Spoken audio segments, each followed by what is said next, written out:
मंत्री जी, आपने बहुत जोर से कहा मैं अरावली की रक्षा करूंगा, अरावली की रक्षा करूंगा। ये सारे के सारे डीजी साहब को मैं धन्यवाद देना चाहता हूं।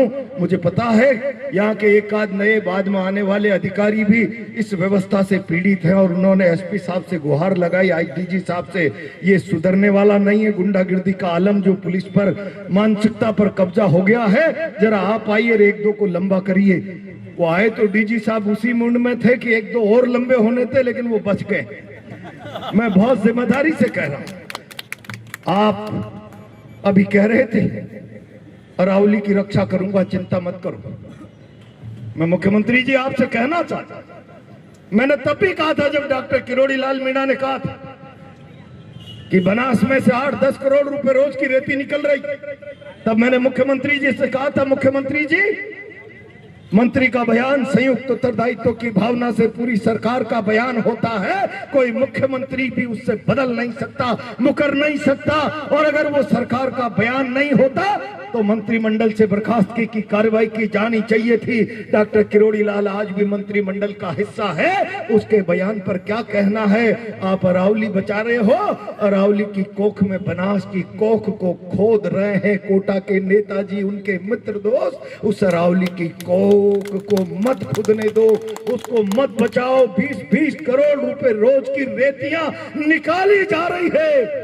एक ट्रॉली पत्थर कोई लेकर आ जाए तो 50,000 का जुर्माना लगेगा। एक ट्रॉली रेती लेकर आ जाए तो पुलिस वाले उसको राज संपत्ति घोषित कराने का वो जो है प्रोग्राम जारी कर देंगे। वो बेचारा रोता रहेगा। ट्रैक्टर ट्रॉली का 5 लाख का ऋण चुकाते चुकाते उसकी हाइस से तुम्हारे बच्चों की मानसिकता विकलांग हो जाएगी। एक नेता की गुलामी में तुम किसी गरीब ट्रैक्टर ट्रॉली वालों के साथ जुल्म करो, अंदाजा रख लेना कि कल तुम्हारे बच्चे मानसिक रूप से विकलांग न हो जाए। मैं इस बात की गारंटी दे रहा हूं। ट्रॉली लाकर आजीविका चलाता है, 5 लाख का लोन चढ़ा होता है, एक रेती की भर ली और तुमने राजकीय संपत्ति के लिए उसको डाल दिया तब कागजों में। शर्म करो भाई, मानो उसके घर में उस रोज मौत का मातम बनता है।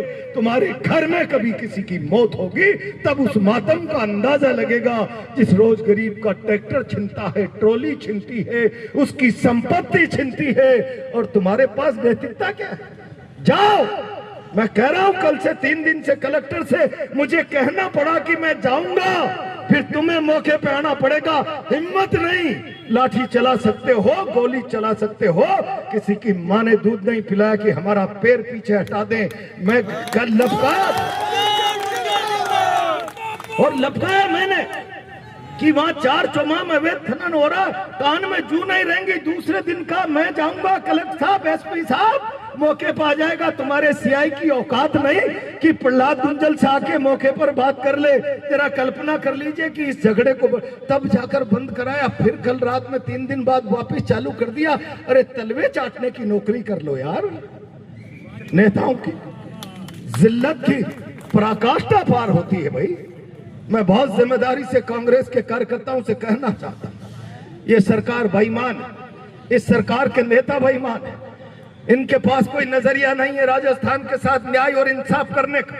और जब राजस्थान के साथ न्याय और इंसाफ करने का कोई नजरिया नहीं, जवाबदेही पर खरा उतरने की स्थितियां नहीं, पब्लिक जवाब नहीं मांग ले, इसलिए उर्दी का भय लोगों को दिखाया जाए।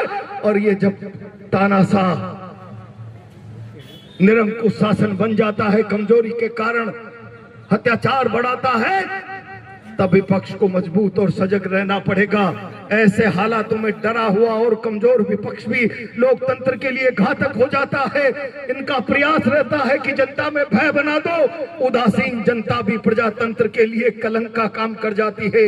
ये परिस्थितियां आज मोदी शाह ने देश में भय बैठाकर विपक्ष को डरा दो, विपक्ष को भयभीत कर दो, असंगठित कर दो। जनता